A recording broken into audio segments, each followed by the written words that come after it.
Hello friends, ಎಲ್ಲರೂ ಹೇಗಿದ್ದೀರಾ? ನಾನು ಚೆನ್ನಾಗಿದ್ದೀನಿ. ನೀವೇನಾದರೂ ಒನ್ ಡೇ ಟ್ರಿಪ್ ಹೋಗಬೇಕು ಅಂತಿದ್ರೆ ಮೈಸೂರಿಗೆ ಹೋಗ್ಬಿಟ್ಟು ಬನ್ನಿ. Best place. ಒಂದೇ ಡಿಸ್ಟಿಕಲ್ಲಿ ಹಲವಾರು ಪ್ಲೇಸಸ್ಗಳನ್ನ ನೀವು ನೋಡ್ಕೊಂಡು ಬರಬಹುದು. ನಾವು ನವೆಂಬರ್ 16 ಮೈಸೂರಿಗೆ ಹೋಗಿದ್ದೋ.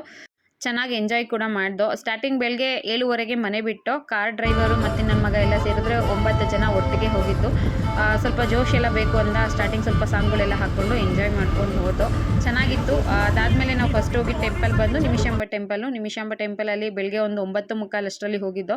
ಇನ್ನೂ ಅಲಂಕಾರ ಪೂಜೆಗಳು ಸ್ಟಾರ್ಟ್ ಆಗಿರಲಿಲ್ಲ, ಅಲಂಕಾರನೇ ನಡೀತಾ ಇತ್ತು. ತುಂಬ ಜನ ರಶ್ ಇದ್ರು. ದರ್ಶನ ಏನೋ ಚೆನ್ನಾಗಾಯಿತು. ಆಮೇಲೆ ಅಲ್ಲಿ ನೀರಿತ್ತಲ್ಲ, ಅಲ್ಲಿ ನನ್ನ ಮಗನ ಸ್ವಲ್ಪ ಟೈಮು ಆಟ ಆಡಿಸ್ತು. ಅವ್ನು ತುಂಬ ಚೆನ್ನಾಗಿ ಆಟ ಆಡ್ತಾ ಇದ್ದ. ಫಸ್ಟ್ ಟೈಮ್ ಅವ್ನು ಲಾಂಗ್ ಟ್ರಿಪ್ ಅಂತ ಕರ್ಕೊಂಡು ಬಂದಿತ್ತು. ಹೇಗೆ ಎಕ್ಸ್ಪೀರಿಯನ್ಸ್ ಮಾಡ್ತಾನೇನೋ ಕ್ಯೂರಿಯಾಸಿಟಿ ಕೂಡ ಇತ್ತು. ಸ್ಟಾರ್ಟಿಂಗಲ್ಲಿ ನೀರಲ್ಲೆಲ್ಲ ಚೆನ್ನಾಗಿ ಆಟ ಆಡ್ದ.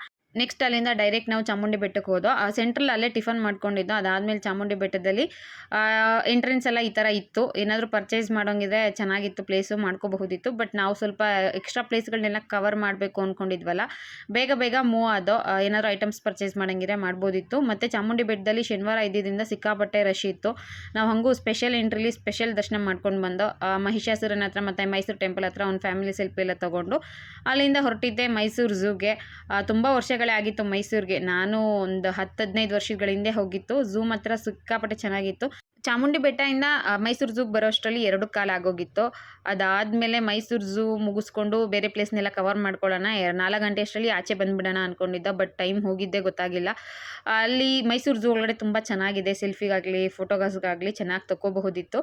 ನನ್ನ ಮಗನಿಗೆ ಪ್ರಾಣಿ ಪಕ್ಷಿಗಳನ್ನೆಲ್ಲ ತೋರಿಸೋ ಪ್ರಯತ್ನ ಮಾಡ್ದೋ. ಅವನಿಗೆ ಅಷ್ಟೊಂದೇನು ಗೊತ್ತಾಗಿಲ್ಲ, ಚಿಕ್ಕ ಮಗು, ಇನ್ನು 10 ತಿಂಗಳದು. ಆದರೆ ನಾವೆಲ್ಲ ಚೆನ್ನಾಗಿ ಎಂಜಾಯ್ ಮಾಡ್ದೋ. ಅಲ್ಲಿ ಆನೆ, ನೀರಾನೆ ಆಗಿರಬಹುದು, ಗೇಂಡಾಮೃಗ ಆಗಿರಬಹುದು, ಹುಲಿ, ಸಿಂಹ, ಚಿರತೆ, ತುಂಬ ಥರದ ಪ್ರಾಣಿ ಪಕ್ಷಿಗಳೆಲ್ಲ ಇದ್ದು ಎಲ್ಲಾನು ನೋಡ್ದೋ. ಅದಾದಮೇಲೆ ನಾವು ನೆಕ್ಸ್ಟ್ ಒಂದು 5:30 ಅಷ್ಟರಲ್ಲಿ ಅಲ್ಲಿಂದ ಹೊರಟು ಮೈಸೂರು ಅರಮನೆಗೆ ಬಂದೋ. ಮೈಸೂರು ಅರಮನೆ ಚೆನ್ನಾಗಿ ನೋಡೋಕ್ಕಾಗಲಿಲ್ಲ. ನನ್ನ ಮಗ ತುಂಬ ಲಜ್ಜೆ ಮಾಡಿಬಿಟ್ಟ. 5:30ಗೆ ಒಳಗಡೆ ಹೋಗಿದ್ದಲ್ವಾ, ಅಷ್ಟರಲ್ಲಿ ಹೋಗ್ತಾನೆ ಸ್ಟಾರ್ಟ್ ಮಾಡಿಬಿಟ್ಟ, ಅಳ್ತಿದ್ದ. ಸಿಕ್ಕಾಪಟ್ಟೆ ಜನ ಇದ್ರು, ರಶ್ ಇತ್ತು. ಹಾಗೆ ಬೇಗನೆ ಹೊರಗಡೆ ಬಂದೋ. ಅದಾದಮೇಲೆ ನೆಕ್ಸ್ಟ್ ಲೈಟಿಂಗ್ ಶೋ ಏನೋ ಓಪನ್ ಆಗುತ್ತೆ ಅಂದ್ಬಿಟ್ಟು ಬೇಗ ಕಳಿಸ್ತಾ ಇದ್ರು. ಹೊರಗಡೆ ನಿಂತ್ಕೊಂಡು ಸಿಂಪಲಾಗಿ ಒಂದು ವಿಡಿಯೋ ಮಾಡಿಕೊಂಡು ಹಾಗೆ ನಮ್ಮ ಫ್ಯಾಮಿಲಿದೆಲ್ಲ ಒಂದು ಸೆಲ್ಫಿ ತಗೊಂಡು ಅಲ್ಲಿಂದ ನಾವು ಹೊರಡೋದಕ್ಕೆ ರೆಡಿ ಆದೋ. ನೆಕ್ಸ್ಟ್ ನಾವು ಹೋಗಿದ್ದು ನಮ್ಮ KRSಗೆ. KRS ಮಾತ್ರ ತುಂಬ ಚೆನ್ನಾಗಿದೆ. ಯಾರಾದರೂ ಹೋಗೋರಿದ್ರೆ ಮಿಸ್ ಮಾಡದೆ ಹೋಗಿ ಬನ್ನಿ.